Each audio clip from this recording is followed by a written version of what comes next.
నాతో పాటు రంజితన్న కూడా నేను తెలియజేస్తున్నాను. God bless you, God bless you ministries.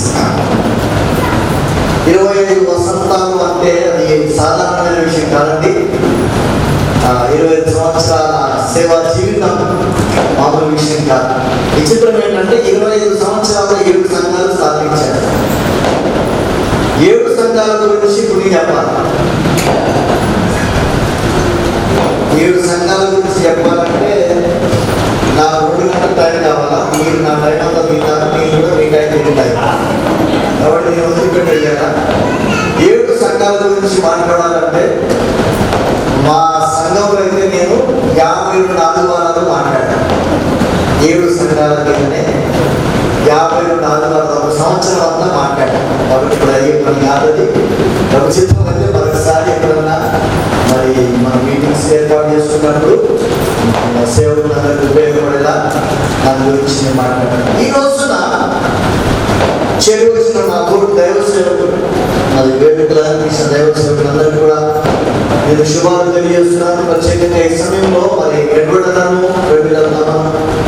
మరి దేవుడు దీవించింది కాక కనబడుతున్న ఫ్యాన్ తిరుగుతుంది అంటే దాని కనుక ఒక ఆధారం ఉంది. మరి ఎడ్వర్డన్నా వాడు లేకపోతే ఫ్యాన్ తిరుగుతుంది. సో అదేవిధంగా వారు చేస్తున్న పరిచయం గొప్పది. ప్రత్యక్షంగా పరోక్షంగా దేవుని పరిచయంలో మనం పాల్గొంటున్నాడంటే దీవెనకరం ఆశిస్తాను. ఇంతకుముందు ఇక్కడ నిలబడి మాట్లాడుతున్న సదానంద మాట్లాడుతుంటే మా అన్నే మాట్లాడేదని ఆశ్చర్యం కలిగింది. మా అన్నలు ఎప్పుడు చూడలేదు. సదానంద నిలబడి మాట్లాడుతుంటే ఎప్పుడు చూడలేదు. మీ అన్న వదినమ్మా తెలిసి కూడా రావడం సంతోషం. ఈ యొక్క 25 వసంతాల కార్యక్రమంలో పాల్గొనడం మనందరికి దీవెనకరం, ఆశీర్వాదకరం. ఈ సంఘం ప్రారంభించిన తర్వాత 2వ సంవత్సరం 98లో నేను వచ్చాను. ఇక్కడికి 98లో నేను వచ్చినాక నాకు వాక్యం చెప్పడానికి అవకాశం ఇవ్వలేదు. నువ్వు బచ్చాగానే కాదు, నువ్వే చెప్తావు వాక్యం అని నాకు వాక్యం లేదు. ఇప్పుడు నాకు పాటలు పాడమన్నారు. అప్పుడు ప్రింట్ చేసిన పాటల పేపర్లు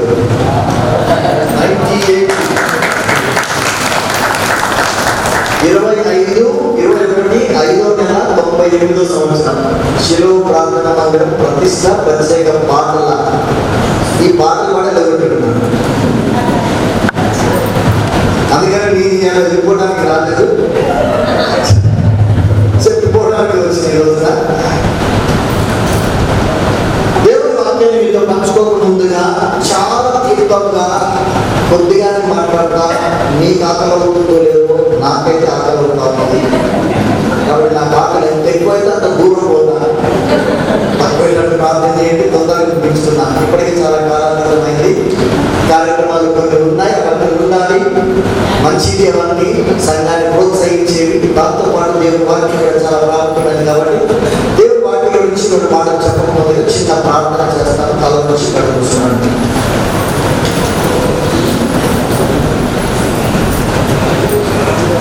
ప్రేమగల మా పరలోక తండ్రి, గతించిన 25 వసంతాలు మీ కృపలో మమ్మల్ని భద్రపరిచి చేసిన అనేకమైన మేలును బట్టి మీ వందనాలు, స్తోత్రాలు. సమయంలో మీ వాక్యాన్ని ధ్యానం చేస్తున్నా. 2 అంచులు గల వాడైన ఖడ్గం వంటి మీ వాక్యం ప్రాణాత్మ దేహాలను, కీళ్లను, పురుగులను విభజించి దూరునట్టి మీ యొక్క వాక్యాన్ని మా గుండె లోతులోనికి తీసుకుని వెళ్ళి మమ్మల్ని బలపరిచి స్థిరపరిచి మీ కొరకై నమ్మకమైన వారిగా మేము నిలబడగలుగుతారు. రాబోయే రోజుల్లో మీ కొరకై చక్కని సంఘముగా ఎదిగి రూపుదిద్దుకున్నట్టుగా కావలసిన కృప సహాయం మాకు అనుగ్రహించి మమ్మల్ని దీవించి ఆశ్రయించమని మమ్మల్ని అందరినీ మీ చేతులకు అప్పగించుకుంటూ ఈ వాక్యాన్ని విరిచి పంచి దాన్ని మమ్మల్ని జ్ఞాపకం చేసుకుని ఆశ్రయించి దీవించమని మా ఎడల మీ కృప చూపించమని మరొకసారి మమ్మల్ని అందరినీ మీ చేతులకు అప్పగించుకుంటూ మీరు నాతో ప్రత్యేకంగా మీరు మాట్లాడారు. ఘనత, మహిమ, ప్రభావాలు అందరి జీవితాల ద్వారా పొందాలని మమ్మల్ని అందరినీ మీ చేతులకు అప్పగించుకుంటూ మీ ఆశీర్వాదాలు పడుతూ యేసుక్రీస్తు నామమున ప్రార్థన చేస్తున్నాం తండ్రి. గతించిన 2 రోజులు ఆయా ప్రాంతాలు తిరుగుతూ వచ్చాను. నిన్న రాత్రి ఆల్మోస్ట్ 12 గంటలైంది. ఈరోజు రాత్రి నాకు 2 గంటలు లేక 3 గంటలు అవుతుంది. ఖమ్మం చేరే వరకు 3 గంటలు అవుతుంది. నాకు తెల్లవారుజామున 3 గంటలు అవుతుంది. అయినా పర్వాలేదు, మీతో కలిసి సంతోషించిన సమయం చాలా తృప్తినిచ్చే సమయం. మరి దేవుడి కొరకు ప్రయాసం పడే ఆ భాగ్యం దేవుడు నాకు ఇచ్చాడు. ఆలస్యమైన పర్వాలేదు, మరి మీతో సమయాన్ని గడిపి మాత్రమే వెళ్ళాలని నిర్ణయించుకుని వచ్చాను. రేపు ఉదయకాలం మరొక మ్యారేజ్ ఉంది నాకు. ఈ వారమంతా ప్రోగ్రామ్స్ ఉన్నాయి. అయినప్పటికీ శిలోహ మందిరానికి రావాలి అంటే అదొకలాంటి సంతోషం, అదొకలాంటి ఆత్మీయత, అదొకలాంటి బంధం. ఈ మందిర ప్రారంభం నుంచి నేను పరిచయంలో వనవడకు వచ్చాను కాబట్టి మరి మిమ్మల్ని అందరినీ చూసినప్పుడు చాలా సంతోషం. మరి ఆయన సాధనాయ గారిని చూసినప్పుడు కూడా చాలా సంతోషం. నా చిన్నతనం నుంచి ఆయన ఎదుగుతున్నాను. మరి వారి కంట ఎదుగుతూ నేను ఎదుగుతూ వచ్చాను. దేవుడు అద్భుతమైన కృపను అనుగ్రహిస్తూ మరి పరీక్షలు మమ్మల్ని అద్భుతంగా వాడుకుంటూ వచ్చారు. దేవుని చక్కగా ఇప్పుడు మరి సంఘాన్ని నడిపించడంలో మరి ఆయన చేస్తున్న ప్రయాసంతటిని దేవుడు దీవించాలని అనుకుంటున్నాను. ప్రియమైన దేవుళ్ళారా, ఎక్కువ సమయాన్ని వృధా చేయకుండా ఒక మాట చెప్తాను నేను. ఈ సంవత్సరం ఇది వాగ్దానంగా తీసుకుంటారో మీరు ఒక ప్రార్థనగా తీసుకుంటారు. మనమందరం చేయాల్సిన ప్రార్థన లేకపోతే మనందరం చేయాల్సిన దేవుని దగ్గర తీసుకోవాల్సిన ఒక వాగ్దానం 3వ వచనం, 7వ వచనం, 19వ వచనం, 3 వచనాలు కీర్తనల గ్రంథంలో నుంచి చూద్దాం. 80వ కీర్తన 80. నేను ముందుగానే చెప్పినట్టుగా ఎక్కువ సమయం తీసుకోకుండా క్లుప్తంగా వివరిస్తాను. కొద్ది సమయం తీసుకుంటాను. మన భోజనాలు కూడా ఉన్నాయి, తదుపరి కార్యక్రమం ఉంది కాబట్టి దృష్టిలో పెట్టుకుని నేను చాలా క్లుప్తంగా మాట్లాడతాను. 80వ కీర్తన 3వ వచనం, 7వ వచనం, 19వ వచనం, 3 వచనాలు వీళ్ళకి అండర్లైన్ చేసుకునండి. నేను చెప్పే మాటను రౌండ్ అప్ చేసుకునండి. మరి చక్కని పరిచర్యలో మీ యొక్క టీవీ స్క్రీన్ ద్వారా చూస్తున్న బ్రదర్ మరి పేరెంట్ తెలియదు కానీ అన్నాను, నేను అభినందిస్తున్నాను. మరి వారు చేస్తున్న త్యాగాన్ని, చక్కని ఏర్పాటు, మరి కెమెరా అదే బయట స్క్రీన్ ద్వారా అనేక మంది చూడగలుగుతున్నారు. అందును బట్టి మరి దేవుడి నేను సంతోషిస్తున్నాను. మరి అన్నగారిని నేను అభినందిస్తున్నాను. దేవుడు ఇంకా వారి పరిచయం దీపించాలని, ఆశీర్వదించాలని, అనేక మంది దీవెనకరంగా పంచాలని కోరుతున్నాను. అదే సమయంలో దేవుడి వాక్యంలో నుంచి ఇది వాగ్దానం అంటామో ప్రార్థన అంటామో, అక్కడ రాయబడిన మాట ఏమిటంటే ఏమనుంది?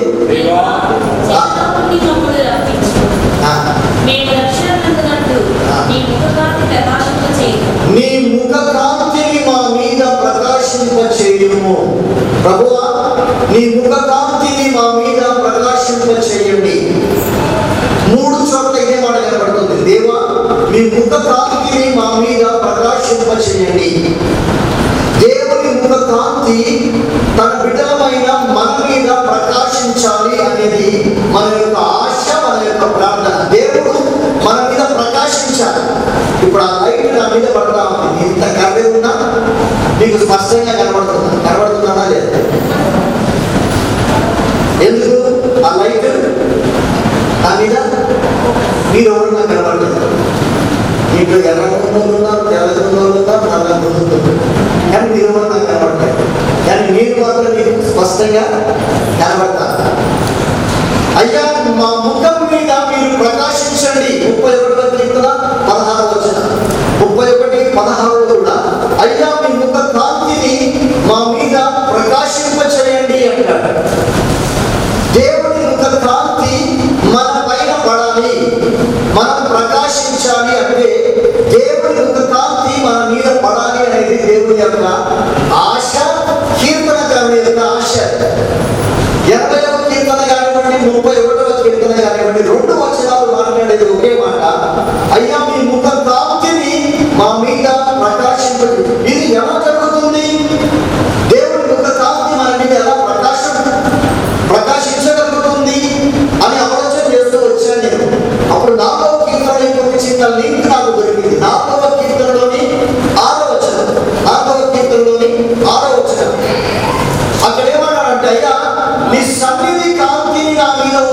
చేయండి అంటాడు.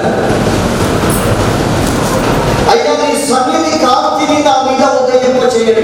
నీ సన్నిధి కాంతి మా మీద ప్రకాశింపజేయు. అయ్యా నీ సన్నిధి కాంతి మా మీద ప్రకాశింప చేయండి. అనగా నీ సన్నిధి కావాలి. నీ సన్నిధిలోకి వచ్చిన మేము నీ సన్నిధి కాంతి మా పైన పడినప్పుడు మేము ప్రకాశించాలి. అయ్యా నీ కాంతి నా మీద పడినప్పుడు ఒకవేళ నా మీద మచ్చ కానీ డాగు కానీ ఏదన్నా చిన్న మరక కానీ నా షర్ట్ మీద కానీ నా ప్యాంట్ మీద కానీ ఉంటే నీకు ఎలా కనబడుతుందో అయ్యా మా మీద ప్రకాశించండి అనగానే మొట్టమొదటిగా జ్ఞాపకం చేసుకోండి, ఆయన కంటికి కనబడని సృష్టము ఏదీ లేదు. మనం ఏ దేవుడికి లెక్క ఉపచెప్పవలనో ఆయనకు సమస్తమును తేటగా స్పష్టంగా ఉండాలని ఎబ్రీ పత్రిక 4:16 మనకు కనబడుతుంది. ప్రియమైన వారలారా, ఆయనకు స్పష్టంగా మనం కనబడుతున్నాం. అంటే ఇక్కడ ఉద్దేశం ఏంటి, ఆలోచన ఏంటి, కీర్తనకారుడి యొక్క భావన ఏంటి అంటే కీర్తనకారుడు ఏమంటాడంటే అయ్యా నీ సన్నిధి కాంతి నా మీద ప్రసరింప చేయండి, నాలో ఆయాసకరమైన మార్గం ఉంటే చూసుకోండి ప్రభు అని సవాలు చేస్తున్నాడు అన్నమాట దేవుడు. అనగా దేవుడి ముందు నిలబడగలిగే వ్యక్తులు కావాలి అని. దేవుడి ముందు వచ్చి మనం నిలబడగలమా? ఆయన ముందు నిలబడే ధైర్యం మనకుందా? తొట్టిల్లకుండా మనల్ని కాపాడుటకు నిర్దోషులుగా ఆనందంతో సంతోషంగా ఆయన ఎదుట మనలను నిలబెట్టుకోవాలి అని యూదా పత్రిక లాస్ట్ 2 వచనాలు మాట. యూదా పత్రికలు అంటాడు ఆయన ఎదుట నిర్దోషులుగా నిష్కలంకులుగా నిందారహితులుగా ఆయన ఎదుట నిలబడే ధైర్యం. ఈ రోజున విశ్వాసి దేవుడి పిల్లలారా, ఈ నా మాటలు వింటున్న వారులారా, సేవకులారా, మనమందరం ఒకసారి పరీక్షించుకునే సమయం దేవుడి ముందు నిలబడే ధైర్యం దమ్ము సత్తా మనకుందా? దేవుడి ముందు మనం నిలబడగలమా? 17వ అధ్యాయం 1వ వచనం అంటాడు, ఏలియా భక్తుడు మాట్లాడుతూ అంటాడు, మొదటి రాసుల గ్రంథం 17వ అధ్యాయం 1వ వచనంలో, ఏ దేవుడి సన్నిధిలో మీరు నిలబడి ఉన్నారో ఓ ఆహాబు రాజా నీ సన్నిధిలోకి వచ్చి నిలబడ్డానుకుంటున్నావేమో కల్లా who are you man అన్నట్టుగా మాట్లాడుతున్నాడు. ఓ ఆహాబు రాజా నీకెంత దమ్ము, నీకెంత ధైర్యం, ఆయన నీ ముందు నిలబడతాను అనుకుంటున్నావా నేను అని ఆహాబు రాజు ముందు నిలబడి దేవుడి సేవకుడైన ఏలియా మాట్లాడుతున్న మాట ఏంటంటే ఆహాబు రాజు ఒక చెయ్యని చూపించి అంటున్నాడు, ఏ దేవుడి సన్నిధిలో నేను నిలబడి ఉన్నాను, in whose presence I stand on behalf of him. ఆయన తరపున నేను నిలబడుతున్నాను, ఆయనను బట్టి నేను నిలబడుతున్నాను, ఆయన ముందు నేను నిలబడుతున్నాను. నాలో ఏ దోషము, ఏ కల్మషము, ఏ దురాత్మ కానీ ఏది కానీ లేదు అని నేను ఇక్కడ రాజా నీ ముందు నిలబడుతున్నాను అనగా దేవుని వాళ్ళని జ్ఞాపకం పెట్టుకోండి. ఎవరైతే దేవుడి ముందు నిలబడతారో వారు మనుషుల ముందు కూడా నిలబడతారు. ఎప్పుడైతే నువ్వు దేవుడి ముందు నిలబడగలుగుతావో మనుషుల దగ్గరికి భయపడవద్దు. మనుషుల ముందు నిలబడగలుగుతావు. మనుషులను ఎదుర్కొంటా, తప్పును తప్పు అని చెప్తావు, ఒప్పును ఒప్పు అని చెప్తావు, లేకపోతే లాలించి పడతావు, లంచగొండి అవుతావు, బబ్బిని తిండి చేస్తావు, తిండి బబ్బి చేస్తావు. నీకు ధైర్యం తప్పు లేదు. అలాంటి వాడు కూడా దేవుడి ముందుకు రాలేరు అని జ్ఞాపకం చేస్తున్నా. ఆయన సన్నిధిలో నిలబడగలిగిన వారు మాత్రమే ప్రభు కొరకు నమ్మకంగా బ్రతకగలుగుతారు. లేదా దేవుడి ముందు నిలబడలేరు, దేవుడి మందిరంలోకి రమ్మంటే రాదు. చాలా మంది ప్రార్థన జరుగుతుంది, రండయ్యా వచ్చి కూర్చోండి అంటే రాదు, అక్కడక్కడ నిలబడతారు, దూరం నిలబడతారు. ఆ రామే పాస్టర్ గారు మేము మా పరిస్థితులు బాగలేవు పాస్టర్ గారు అని మాట్లాడుతుంటారు చాలా మంది. ధైర్యం లేదు, దమ్ము లేదు, సిగ్గులేని ముఖంలో కావాలి అక్కడ నిలబడతారు. లజ్జ లేని మొక్కలు, సిగ్గు లజ్జ ఉందని మాట్లాడుతారు కదా. మా అమ్మ అనేది, మా అమ్మ పక్కన ఎవరు ఉండదు,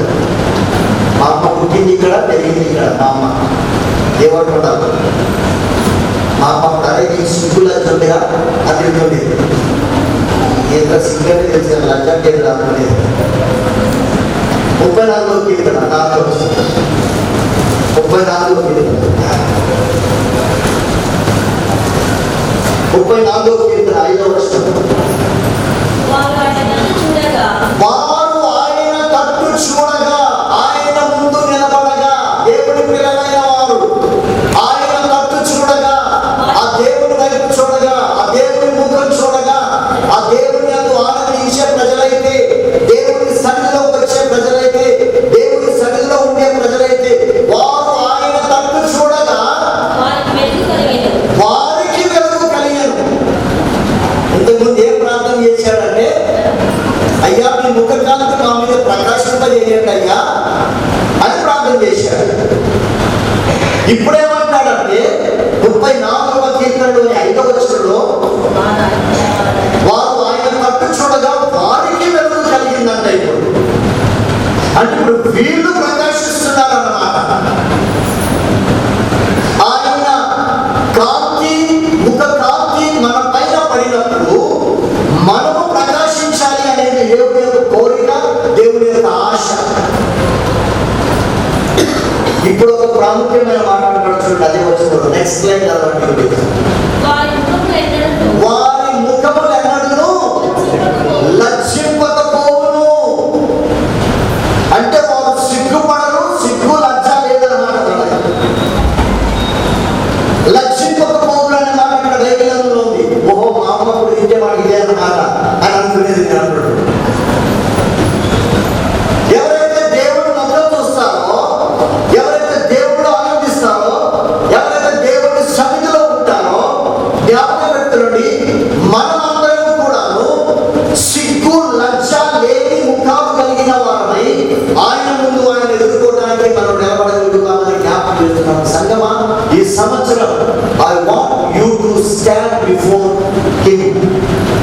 ఆ జీవముల దేవాధిపతి అయినటువంటి ఆ దేవుని ముందు నిలబడగలిగే ధైర్యం తప్పు మీకు రావాలని నా ప్రార్థన, నా ఆశ, నా కోరిక. సేవకుడిగా నేను జీవిస్తున్నాను. ఏమన్నా తెలుసా? సిగ్గు లజ్జ లేని ముఖాలు కలిగిన వారమై, సిగ్గుపడకుండా లజ్జ పడకుండా దేవుని ముందు నిలబడగలిగి, మనుషుల ముందు నిలబడగలిగే సంఘముగా, సంఘ సభ్యులుగా మీరందరూ ఉండాలని, ఆ స్థాయికి మీరు ఎదగాలని ప్రభు పేట మీకు మనవి చేస్తున్నాను. వారి ముఖములు ఎన్నడూ లజ్జింపకపోవు. వారు ఆయన తట్టు చూడగా వారికి వెలుగు కలిగేది.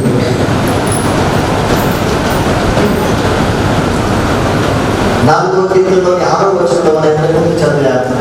ఆయన సన్నిధి కాంతి అయ్యా మా మీద ఉదయింప చేయండి అనగా ఆయన సన్నిధిలో దొరికే ఆ కాంతి మాకు కావాలి. Throw the light on us. మేము నీ మందిరానికి వచ్చినప్పుడు నీ లైట్ మా మీద వేయండి ప్రభు. ఒకవేళ ఆయాసకరమైన మార్గం మాకు ఉందేమో ఒకసారి పరిచయం చేసుకుంటాం. 139వ కీర్తన 1వ వచనం, 139వ కీర్తన 15వ వచనం, 2 వచనాలు, 16వ వచనం, లాస్ట్ వచనం 139వ కీర్తనలో క్షమించండి 23వ వచనం మాట్లాడారు. 139వ కీర్తన 1వ వచనం, 139వ కీర్తన 23వ వచనం. యెహోవా నీవు నన్ను పరిశోధించి తెలుసుకొని ఉన్నావు. దేవా నన్ను పరిశోధించి నా హృదయం తెలుసుకొని ఉన్నావు. నన్ను పరీక్షించి నా ఆలోచన తెలుసుకొనుము. నీకు ఆయాసకరమైన మార్గం జాగ్రత్తగా మాట అందరూ కూడా చదవండి. ఏంటంట? అయ్యా నీకు ఆయాసకరమైన మార్గము నాయందు ఉన్నదేమో చూడండి. నిత్య మార్గం నన్ను నడిపించుము.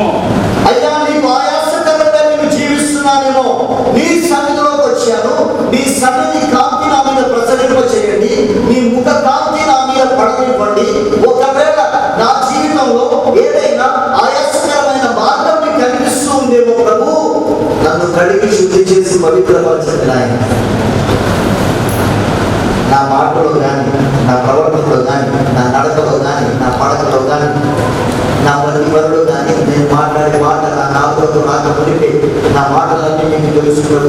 నేను ఎక్కడ దాక్కుంటా అన్నాడు. చీకటి కూడా నేను చీకటి కాలేదు. అయ్యా నీ ఆత్మీయత నుంచి నేను ఎక్కడికి పోతాను, నీ సన్నిధి నుంచి నేను ఎక్కడికి పారిపోతాను. ప్రభా నిన్ను దాటి నేను పోలేదు కదా ఎక్కడికి. నేను వేపుకొని ఎక్కడ కట్టుకొని భూదిగంతాల్లో వీళ్ళు నివసించాలని తప్ప అక్కడ కూడా నీ ఆత్మ నన్ను వెంటాడుతుంది. అయ్యా నీ నుంచి నేను వేరయ్యే పరిస్థితులు ఎక్కడ లేవని 139 కీర్తన అంతా చదవండి. నేను చెప్పిన మాట్లాడుకుంటాను. నా చర్యలన్నీ నువ్వు బాగుగా తెలుసుకుంటున్నా. Every word that you do, every word that you speak, everything is known to him. Is completion గా ఆయన అన్నీ తెలుసు. మనం ఒకసారి ఈ సాయంత్రం వేళ ఆలోచన చేద్దాం. Can you stand before him?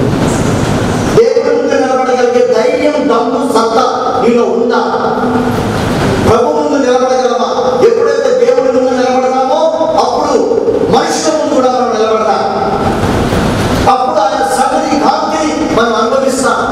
ఆయన సన్నిధి కాంతి మన పైన పడినప్పుడు మనం ప్రకాశించడం మొదలు పెడతాం. ఆయన సన్నిధిలోకి రాయగలిగాలి మనం. దేవుడి సన్నిధిలో కూర్చోగలిగాలి మనం. దేవుడి సన్నిధిని వెతకాలి మనం. దేవుడి సన్నిధిలో ఆనందించాలి మనం.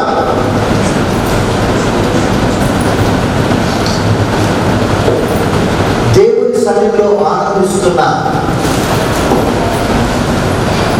దేవుడి ప్రజలు దీవించబడ్డారు, ఆశ్రయించబడ్డారు. త్వరగా 2-3 మాటలు చెప్పి నేను ముగించేస్తాను. నా సన్నిధి కాంతి నీకు కావాలి కదా, రండి నా దగ్గరికి అన్నాడు దేవుడు. 24వ అధ్యాయం ఎంత మాట్లాడతాం, మొదటి వచనం ప్రారంభం. దేవుడు అన్నాడు నా దగ్గరికి రండి. మోషే, అహరోను, దాతాను, అబీరాము మీరందరూ కూడా నా దగ్గరికి మీరు అక్కడ ఆగండి. మోషే ముందుగా మీరు అక్కడ ఆగుతారు. ఒక 70 మంది పెద్ద మనుషులను తీసుకురండి. సంఘ పెద్దలు ఉన్నారు కదా, మీ సంఘ పెద్దలు ఎన్నుకుంటారు. ఒక 70 మందిని తీసుకురండి అన్నాడు దేవుడు. మొత్తం ఎంతమంది? 70 మంది. వీళ్ళు 4: మోషే, అహరోను, నాదాబు, అబీహు. అహరోను నువ్వు యాజకుడివా? చర్చిలో పాస్టర్ గారివా? అహరోను పాస్టర్ గారు చర్చిలో. మోషే నాయకుడు, లీడర్. అహరోను అక్కడే, నువ్వు రావడానికి వీలేదు. నాదాబు, అబీహు ఇప్పుడు అక్కడే ఆగండి. తండ్రి కొడుకులు మీరు ముగ్గురు అక్కడే ఆగండి. మోషే నువ్వు నా దగ్గరికి రా.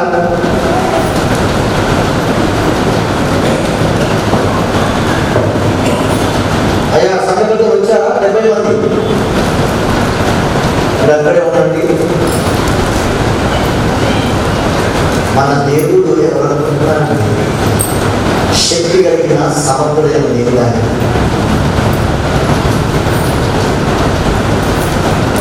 ఆయన ఏమని చెప్పిన ఆయన గురించి నేను తక్కువే.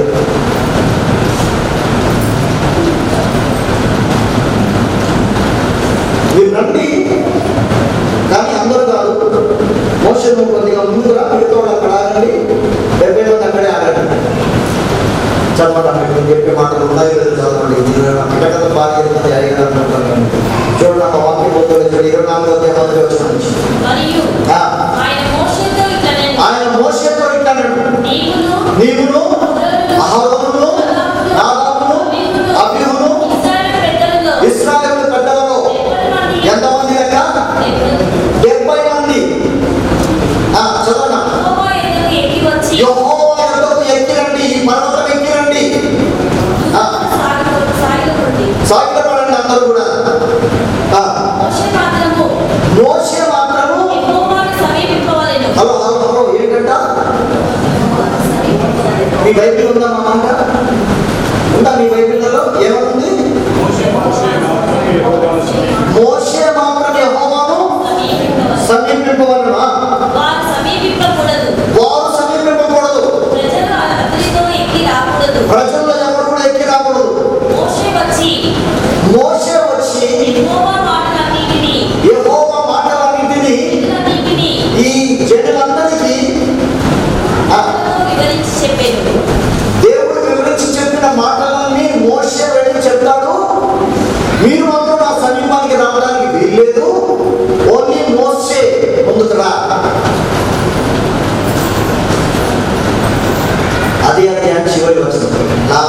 వచ్చిన అప్పుడు మోషే జాగ్రత్తగా మాట, అప్పుడు మోషే ఆ మేఘములో ప్రవేశించి ఆ మేఘములో దేవుని దగ్గరికి ప్రవేశించి కొండ మీదకి ఎక్కెను. కొండ మీదకి ఎక్కెను. మోషే ఆ కొండ మీద మోషే ఆ కొండ మీద రేయిపగళ్ళు 40 దినములు ఉండెను. రేయి పగళ్ళు ఎన్ని రోజులంట? 40 రోజులు అక్కడ ఉన్నారట దేవుడు. అయ్యా నీ సన్నిధి కాంతి మా మీద ప్రసరింప చేయండి. అయ్యా నీ సన్నిధిలో నేను కనబడాలి. అయ్యా నీ సన్నిధిలో నేను జీవించాలి. నీ సన్నిధిలో నేను ఉండాలి అనే కోరిక, ఆశ మనలోకి రావాలి. ప్రియమైన వారు జాగ్రత్తగా గమనించండి. మోషే చెప్తున్నాడు, అదే అధ్యాయం 24 అధ్యాయం 6, 7, 8 వచనాలు వచ్చేసరికి అన్నాడు దేవుడు, మోషే నువ్వు నాతో పాటు రా, మన ఇద్దరు స్పెండ్ చేయాలి, అక్కడ గడపాలి సమయం. అహరోను తన కుమారుడు ఇద్దరు ఉన్నారు కదా, వాళ్ళు ప్రజల బాధ్యత నిలుస్తారు. ఆ 70 మంది పెద్దలు ఉన్నారు కదా, వాళ్ళు చూసుకుంటారు మిగతాదంతా. నువ్వు మాత్రం నా దగ్గరికి రా అన్నాడు. మోషే కొండ ఎక్కాడు. దేవుడితో 40 దినాలు గడుపుతూ ఉన్నాడు అక్కడ. అహరోను ఇక్కడ ప్రజలతో ఉన్నాడు. చాలా తేడా గమనించండి. దేవుడితో ఉన్న మోషే ఆనందిస్తున్నాడు, తన జీవితాన్ని సరి చేసుకుంటున్నాడు, సవరించుకుంటున్నాడు. ప్రజలతో ఉన్న అహరోను మాత్రం వాడితో కలిసిపోయాడు, మమేకమయ్యాడు. వాళ్ళందరూ చన్నారట, ఆ మోషే గాడు ఏమయ్యాడు? ఎక్కడికి పోయాడు? చెప్పరాయా? ఎక్కడికి పోయాడు? ఆ మోషే గాడు ఏమయ్యాడు? సచ్చిందో బతికిండు. 8 దినాలైన పోయి 40 దినాలైంది. ఆ సచ్చిందో బతికిండు ఎవరికి తెలుసు? అసలు ఆ దేవుడు ఎక్కడున్నాడు? కనబడుతూనే ఉంది, మేఘం కనబడుతూనే ఉంది, అక్కడ దగ్గర వెలిసే మంటలు కనబడుతూనే ఉన్నాయి. కానీ ప్రజలు మాట్లాడుతున్న మాట, ప్రజలు వచ్చి అహరోను ప్రేరేపించిన మాట దౌర్భాగ్యమైన పరిస్థితులు. 32వ అధ్యాయం చెప్పాడు. ఇంటికి వెళ్ళిన తర్వాత చదువుకొని మన సమయం లేదు చూడటానికి. 32వ అధ్యాయం 1వ వచనం నుంచి, మోషే కొండ దిగుట కడుపు చేయగా, మొదటి వచనం అన్నమాట. మోషే కొండ దిగుట అనగా 40 రోజులు అక్కడే ఉండి మోషే దిగకపోయేసరికి 40 రోజులు అయితే అక్కడ పోయి వీడు ఏమయ్యాడో. మనం ఒక దూడం తయారు చేయి, నీ బంగారంతో ఉలిసిస్తాం, మందిరానికి మన మాత్రం తయారు. దూడం తయారు చేయడానికి మాత్రం నిలువు దోపిడీ చేసింటారు. ప్రజలు అదే చేశారు, నిలువు దోపిడీ చేసి అందరూ వాళ్ళ ఆభరణాలన్నీ తీసించి ఒక దూడం తయారు చేసి దాన్ని మనం మొక్కుదామని తినుటకు, త్రాగుటకు, లేచి ఆడుటకు ప్రజలు కూడుకొని 9వ వచనం లేక 6వ వచనం ఆ పారాగ్రాఫ్ తిని తాగి ఆడటం మొదలు పెట్టారు. వారి వర్షం లేకుండా ఆడటం మొదలు పెట్టారు.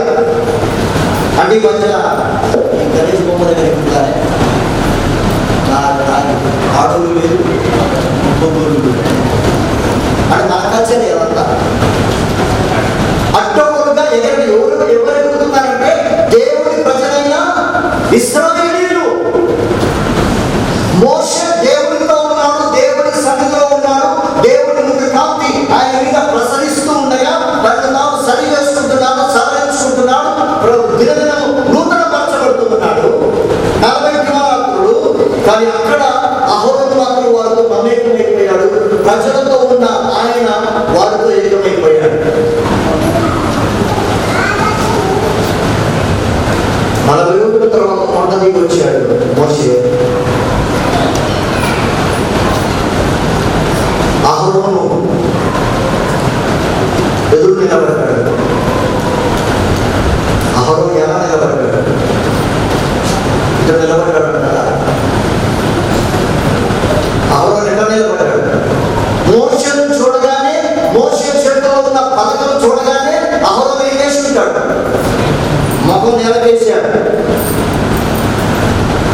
32వ అధ్యాయంలో మోషే తన అన్న అయిన అహరోను మాట్లాడుతున్నాడు. అన్న, నువ్వు చేసిన పనేంటి? What is this? ఏం చేసేవన్నా? ప్రజలు ప్రేరేపిస్తే వాడితో పోతావా? పాస్టర్ గారు నీకు మాత్రం జ్ఞానం లేదా, బుద్ధి లేదా? ప్రజలు ఆడిన పాటకు వాడు ఆటకు నాట్యం ఆడతావా నువ్వు?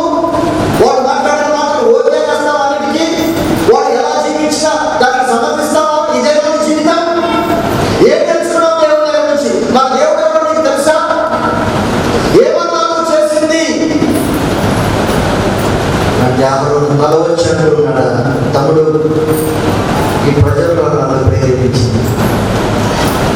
వాడు గట్టి తినమంటే తింటావా అన్నట్టుగా మాట్లాడుతున్నాడు.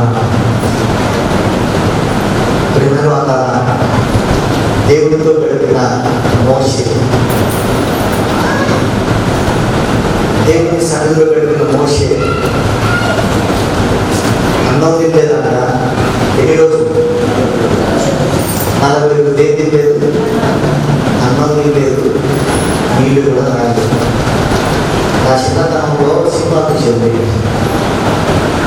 రక్షింపబడకుండా చిన్నతనంలో సినిమా తీసేది. అప్పుడు పాట ఫేమస్ పాట, ఆకలి దాహం నీళ్ళు చూస్తుంటే దేవుడిని చూస్తూ ఉంటాడంట. మోషేకు ఆకలి కానీ దాహం కానీ. చూద్దాం ఒకసారి ఆడుతుంటావా? ఆకలి కానీ దాహం కానీ కాదట.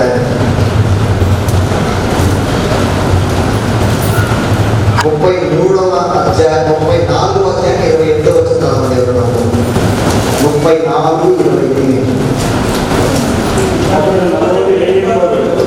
అతడు ఆ 40 దినములు యెహోవాతో కూడా అక్కడ ఉండెను. అతడు భోజనం చేయలేదు, ఆకలి కాలేదు, దాహం కాలేదు. ఆకలి కాలేదు, దాహం కూడా. ప్రభుని చూస్తూ అలా ఉండిపోయాడు, ఆయన మహిమను చూస్తూ అలా ఉండిపోయాడు. ప్రభుతో గడిపే సమయం దీవెనకరం, ప్రభుతో గడిపే సమయం ఆశీర్వాదకరం, ప్రభుతో గడిపే సమయం మధురం.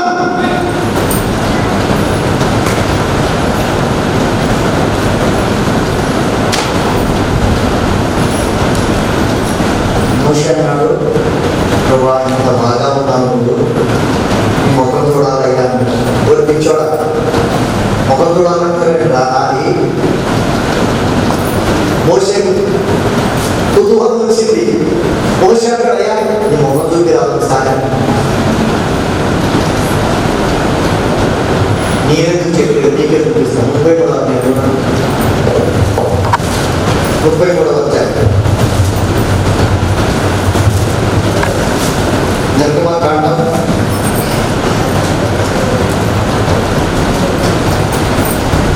33వ అధ్యాయం.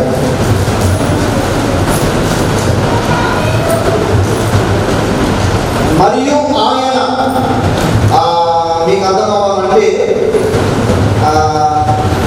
18వ వచనం.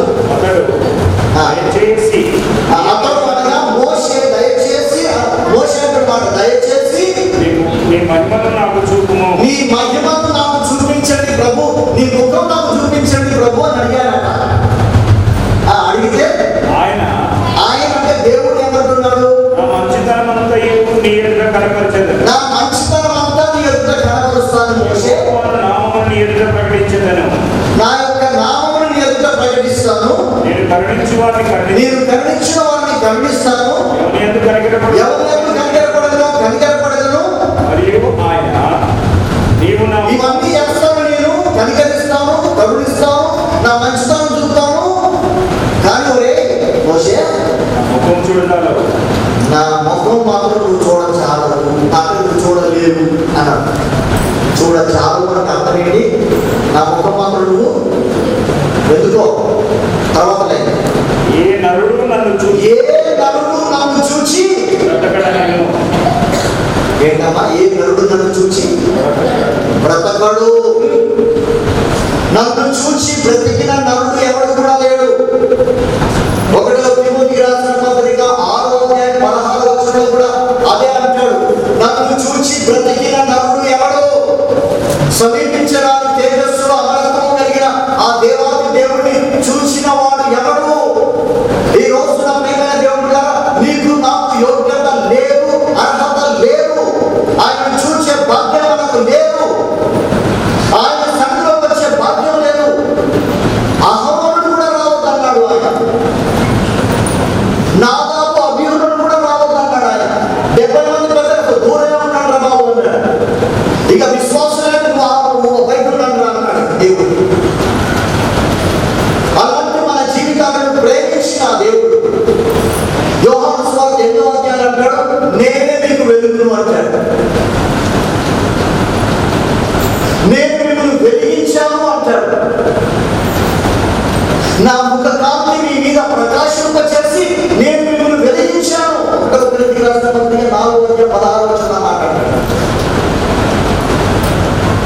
మీ హృదయాలను నేను వెలిగించాను. నా ముఖ కాంతి మీ మీద పడినప్పుడు మిమ్మల్ని పరిశుద్ధపరిచి పవిత్రపరిచి మీ హృదయాలను వెలిగించాను నేను. ఇప్పుడు మీరు వెలుగొందాలి అంటాడు దేవుడు. ఇప్పుడు మీరు వెలగాలి. నేను వెలుగును, నేను మిమ్మల్ని వెలిగించాను. ఇప్పుడు మీరు వెలగాలి నా కొరకు. మీరే లోకమునకు వెలుగై ఉన్నారు. మీరు లోకమునకు వెలుగై ఉన్నారు. మీరు నా కొరకే ప్రకాశించండి. 5వ అధ్యాయం మత్తయి సువార్త 5వ అధ్యాయం.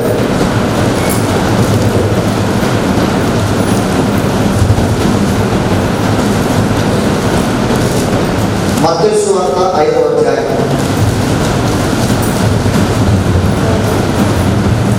14వ వచనం. మత్తయి సువార్త 5వ అధ్యాయం 14వ వచనం. మీరు లోకమునకు వెలుగై ఉన్నారు. కొండ మీద ఉన్న పట్టణం మనమే ఉండలేరు. మనుషులు దీపం వెలిగించి కొంచెము కింద పెట్టరు కదా. 16వ వచనం చూడండి. ఇప్పుడు 5:16. మనుషులు మీ సత్క్రియలు, మీ మంచి కార్యాలు, మీ మంచి జీవితాన్ని చూచి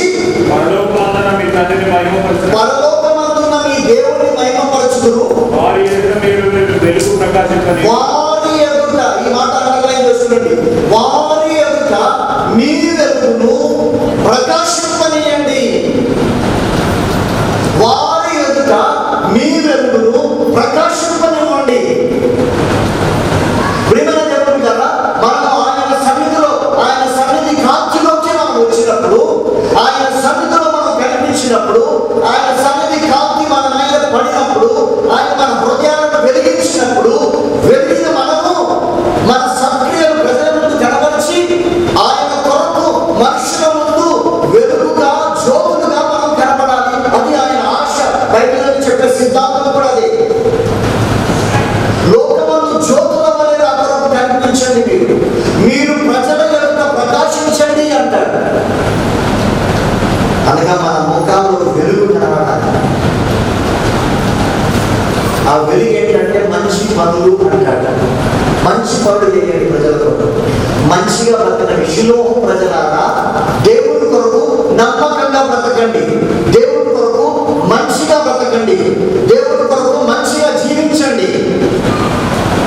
అన్ని విషయాల్లో నమ్మకంగా ఉండండి. గవర్నమెంట్ దగ్గర కానివ్వండి, అధికారుల దగ్గర కానివ్వండి, ఎవరి దగ్గర అయినా కూడా నమ్మకంగా జీవించండి.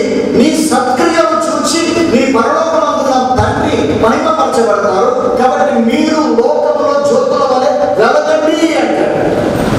మీ ముఖాల్లో ఆ కాంతి కనబడాలి. మీ ముఖాల్లో ఆ కాంతి కనబడాలి. ఎప్పుడైతే మోషే 40 దివారాత్రులు దేవుని దగ్గరికి వచ్చాడు, మోషే ముఖం చూడాలంటే భయపడ్డాడు. మోషే ఆ పలకలక్కడ పారేసి ఆ చేస్తున్న విగ్రహాన్ని కాల్చి బూడిద చేసి నీళ్ళలో కలిపి ఆ నీళ్లు తాపించాడు. అందరికి పాఠంలోకి ప్రాయశ్చిత్తం చేసుకుంటున్నారు. ఆ తర్వాత మళ్ళీ దేవుడు అన్నాడు, మోషే మళ్ళీ రామన్నాడు. మళ్ళీ ఒక 40 దివారాత్రులు పైకి వెళ్ళాడు. మళ్ళీ 40 దివారాత్రులు దేవుడితో గడిపాడు. అనగా మొత్తం ఎన్ని రోజులు మోసే దేవుడితో గడిపింది? ఇప్పటికీ 40 + 40 అంట 80 రోజులు దేవుడితో గడిపి దిగి వస్తున్న మోషే ముఖం 34వ అధ్యాయం 18వ వచనం ప్రారంభం. 34వ అధ్యాయం 29వ వచనం ప్రారంభం. మోషే సీనాయి కొండ దిగుచుండగా శాసనములు గల 2 పలకలు మోషే చేతిలో ఉండెను. అతడు ఆ కొండ దిగుచుండగా ఆయన అతనితో మాట్లాడుచున్నప్పుడు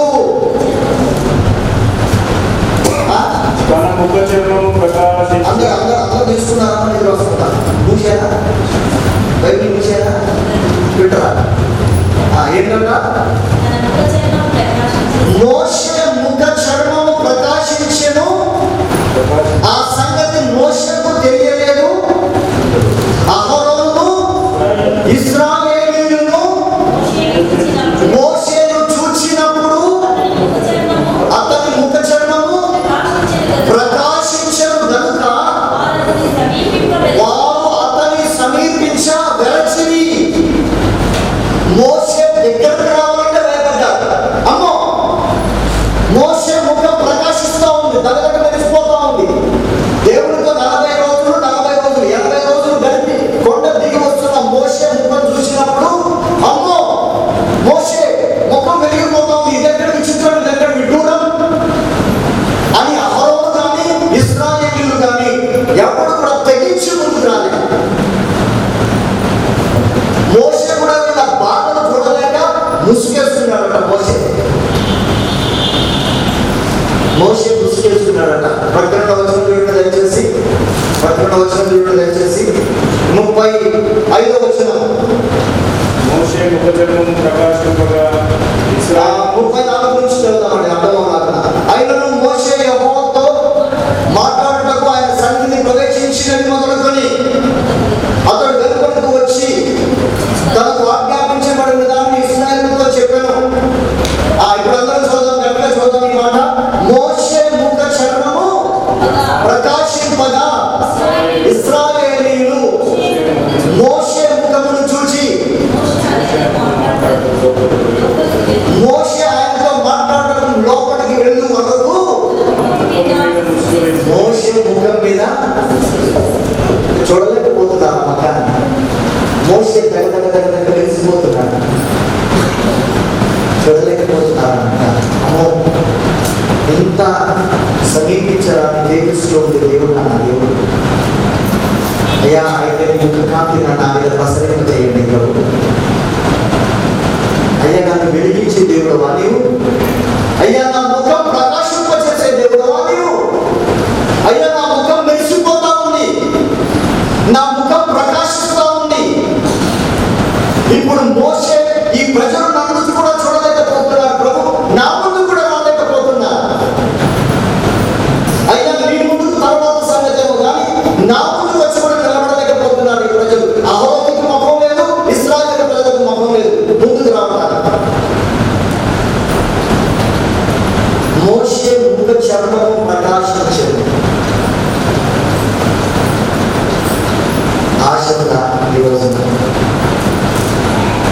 అయ్యా, నీ సన్నిధి కాంతి నా మీద ప్రసరింప చేయండి, నీ ముఖ కాంతి నా మీద ప్రసరింప చేయండి ప్రభు అన్న ఆశ ఉందా? ఆశయ చిన్న ఆశయ ఓ యేసయ్యా, నీవే తీర్చాలయ్యా. ఆశయ చిన్న ఆశయ ఓ యేసయ్యా, నీవే తీర్చాలయ్యా. నీతో నేను ఉండాలని, నీతో నేను గడపాలని, నీతో నేను ఉండాలని, నీతో నేను గడపాలని. ఆశయ చిన్న ఆశయ ఓ యేసయ్యా, నీవే తీర్చాలయ్యా. ఆశయ చిన్న ఆశయ ఓ యేసయ్యా, నీవే తీర్చాలయ్యా. పేతురు, యాకోబు, యోహాను ముగ్గురు తీసుకుపోయాడు ఆయన కొండదిగి. రూపాంతరం చెందాడు యేసుప్రభు. అక్కడ 17వ అధ్యాయం పరదేశు వార్త 1వ వచనం 2వ వచనం 3వ వచనం. అక్కడికి పోయిన తర్వాత రూపాంతరం చెందాడు యేసుప్రభు. మోషే ఏలియాలో పక్కన నిలబడ్డారు, యేసుప్రభు మధ్యలో నిలబడ్డాడు. ఒక ప్రక్క మోషే, ఇంకో ప్రక్క ఏలియాలు ఇద్దరు వచ్చి నిలబడ్డారు. అక్కడ వారిద్దరు ముగ్గురు కలిసి మాట్లాడుకుంటూ ఉంటే ఆ దృశ్యాన్ని చూసిన పేతురు, యాకోబు, యోహాను ముగ్గురు నిలబడి అలా నిలబడిపోయారు. అలా చూస్తుండిపోయారు.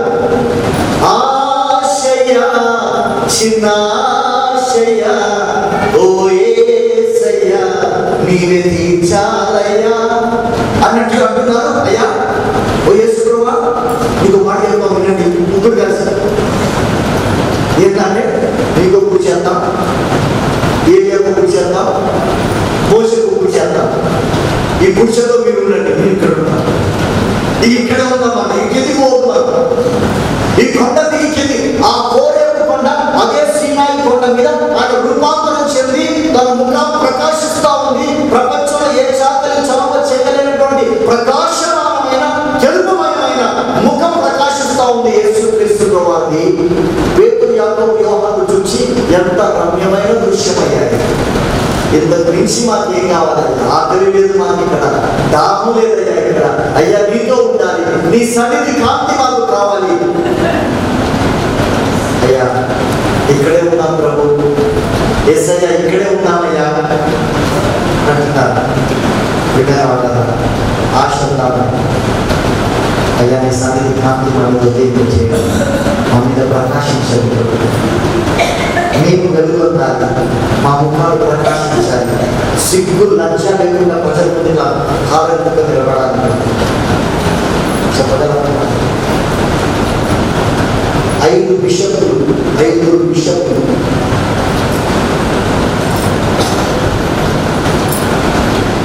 అపోస్తలుల కార్యాల గ్రంథం 6వ అధ్యాయంలోని 4-3-4 వచనాల్లో 5 సమాజాలలో నుంచి 5 బిషపులు, అందులో బిషప్ సౌలు కూడా ఉన్నాడు. పౌలుగా మారకుండా బిషప్ గారు ఆయన మహా పండితుడు, వేద పండితుడు. సౌలుగా ఉన్నప్పుడు కిలికియా సమాజం నుంచి కూడా వీళ్ళందరినీ ఎండబెట్టుకుని వచ్చింది సౌలే అసలు మెయిన్ కారణం. 5 సమాజాలు, 5 బిషప్ అధ్యక్ష మండలాలు అన్నమాట.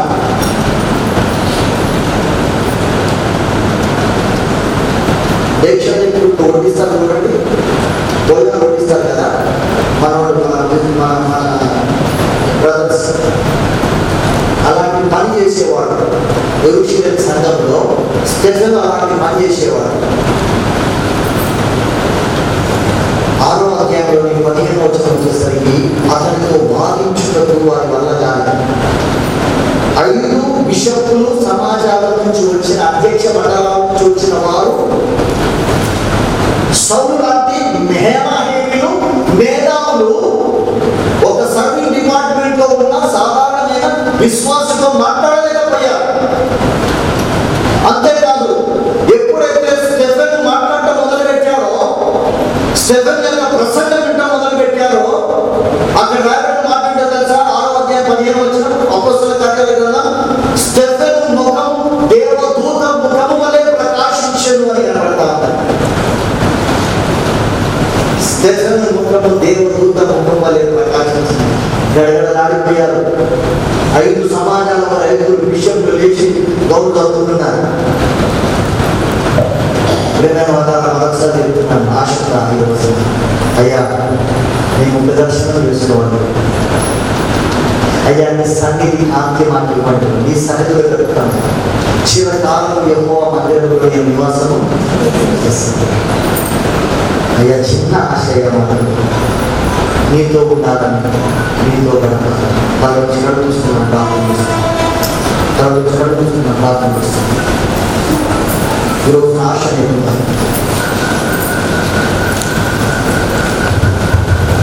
ప్రభుని ప్రయత్నిస్తున్నాను. అయ్యా నాకు ఈ ఆశ,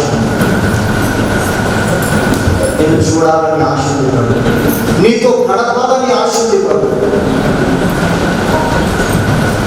నీ వైపు జరగాలని ఆశ ఉంది. అయ్యా నీ ముఖము నా మీద, ఒక కాంతి నా మీద ప్రకాశించినప్పుడు నేను ప్రకాశిస్తాను ప్రభు. నేను వెలుగొందులాగునా, ప్రజల ముందు ధైర్యంగా నిలబడలాగునా మీరు నన్ను దీవించండి ప్రభు, ఆశీర్వదించండి ప్రభు. ఈ సంవత్సరం అంతా ఇదే ప్రార్థన అడిగాను. దేవుని ముందు నిలబడండి అనగా నీకు ఎంత ధైర్యం కావాలో, ఎంత పరిశుద్ధత కావాలో, ఎంత నమ్మకం నిజాయితీ కావాలో మీరు ఒకసారి ఆలోచన చేసుకో. ఆశానాశి కాదు, సమీపించడానికి తేజస్సులు అమృతము కలిగిన దేవుడు నిలబడటం అనేది అంత తేలికైన విషయం కాదు. కానీ ఈ సంవత్సరం ప్రయత్నం చేయండి. ఆయన ముందు నిలబడేసింది.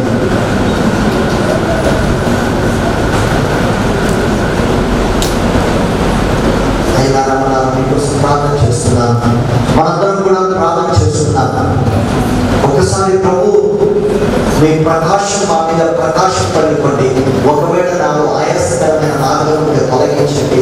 మీ సన్నిధి కాంతి నాకు ఇవ్వండి. అయ్యా, నన్ను వెలిగించారు, నా హృదయాన్ని వెలిగించారు, రక్షణ మార్గంలో తీసుకువచ్చారు. ఒకప్పటి పాప శాప భూయిష్టమైన నా జీవితాన్ని కడిగి పవిత్రపరిచి శుద్ధి చేసిన నా దేవా, నన్ను ఇప్పుడు వెలిగించండి. మీ కొరకే వెలగాలన్న ఆశ నాకు, మనుషుల ముందు నా సక్రియలు కనబరచాలన్న ఆశ నాకు తెలియదు. నీతో నేను గడపాలన్న ఆశ నాకు తెలియదు. ఆకలి లేదు, దాహం లేని శ్రేష్టమైన జీవితం నాకు ఇవ్వండి ప్రభు.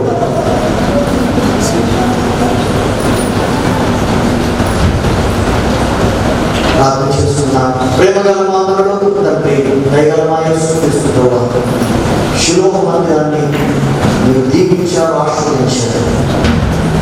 25 సంవత్సరాల తరువాత నీ ముందుకు వచ్చే ధైర్యం మాలో ఎంతమంది ఉందో ప్రశ్నించారు ప్రభు. మమ్మల్ని మేము నీ ముందు కనబరచుకున్నకై ఆయత్తపడుటకై మీకు దయచేయగలుగుతున్నాం. మీ వాక్యంలో నుంచి మాతో మాట్లాడుకోవాల్సినది మీకు వందనాలు. ప్రత్యేకంగా ప్రభు ఈ రాత్రి నాతో మరొకసారి మీరు మాట్లాడటానికే మీకు వందనాలు చెల్లిస్తున్నాను. అయ్యా, మా జీవితాలను కడగండి, పరిశుద్ధపరచండి, శుద్ధి చేయండి. మీ కొరకు వెలిగించుకున్నారు. ప్రజల ముందు సక్రియలు చేస్తూ వెలుగులకు కావాల్సిన కృపనిచ్చి మమ్మల్ని దీవించి దర్శించి ఆశీర్వదించమని కోరుతున్నాను. మీ మేలు చొప్పున కటాక్షించండి. మీ దైవములను జ్ఞాపకం చేసుకునండి. మీ ఆశీర్వాదాలు మాపై ఉంచండి. ఈ రాత్రి ప్రభా నీ మందిర ఆవరణలో చేరిన ప్రతి ఒక్కరిని పేరు పేరు వరుసగా దర్శించి దీవించి ఆశీర్వదించి అన్ని కుటుంబాలను మీరు కవిన భద్రపరిచి దీవించి ఆశీర్వదించమని కోరుతున్నాను. ఈ రాత్రి మీ వాక్యం విన్న ప్రతి హృదయాన్ని మీరు తాకమని కోరుతున్నాను. ప్రతి ఒక్క కుటుంబంలో మీ కార్యం చేయమని కోరుతున్నాను. మీ అద్భుతాలు చేయమని కోరుతున్నాను. మీ ఆశ్చర్య కార్యాల వరకు ఎదురు చూస్తున్నాను. శిలోహ మందిరాన్ని ఇంకా దీవించండి. పరిచయం ఇంకా ఉధృతంగా జరుగులాగా మీకు ఇవ్వనివ్వండి. 7 గంటలు ఆశీర్వదించమని కోరుతున్నాను. మీ దీవెన సమృద్ధిగా ఉంచమని కోరుతున్నాను. మీ దైవ మమ్మల్ని మా కుటుంబాలను జ్ఞాపకం చేసుకుని చేస్తున్న ప్రతి విధాన్ని మేలు కొరకే మీకు వందనాలు. ఈ రాత్రి కాలంలో చేయవలసిన ప్రతి ఒక్కరిని పేరు పేరు వరుస మీరు దర్శించి దీవించి ఆశీర్వదించమని, చేయవలసిన సేవకులందరినీ దీవించమని, వారు పడుతున్న ప్రయాసాలను మీరు నేర్పి ఫలింప చేయమని, అభివృద్ధిలోనికి తీసుకుని రమ్మని, దేవ అభివృద్ధిని కలిగించండి, దేవ ఆశీర్వదించండి అని దేవుడి మందిరంలో నుంచి మేము దీవిస్తున్నామన్న మీ వాగ్దానం ప్రకారంగా 118వ కీర్తనలోని 23-24 వచనాలను జ్ఞాపకం చేసుకుంటూ మీ ఆశీర్వాదాలను అందరిపై కోరుతూ మీ దీవెనతో ఇక్కడి నుంచి మమ్మల్ని పంపమని, మిగిలిన సహవాసాన్ని మాకు దీవెనగా ఆశీర్వాదం చేయాలి. మీ సంఘటన దీవించి ఆశీర్వదించమని మమ్మల్ని అందరినీ మీ చేతుల్లో పెట్టుకుంటూ యేసు క్రీస్తు నామమున ఈ ప్రార్థన చేస్తున్నాము తండ్రి. ఆమేన్. తండ్రి, కుమార, పరిశుద్ధాత్మ దేవుని దీవెన ఆశీర్వాదం ఆయన సన్నిధిలో తరలి వచ్చిన మనందరిపై, ప్రత్యేకంగా 25 వార్షికోత్సవాలు నింపుకొని మరొక సంవత్సరం అడుగుతున్న సంఘంపై, కాపురులపై సదా నిలుచుకుండి మనల్ని దీవించి దర్శించి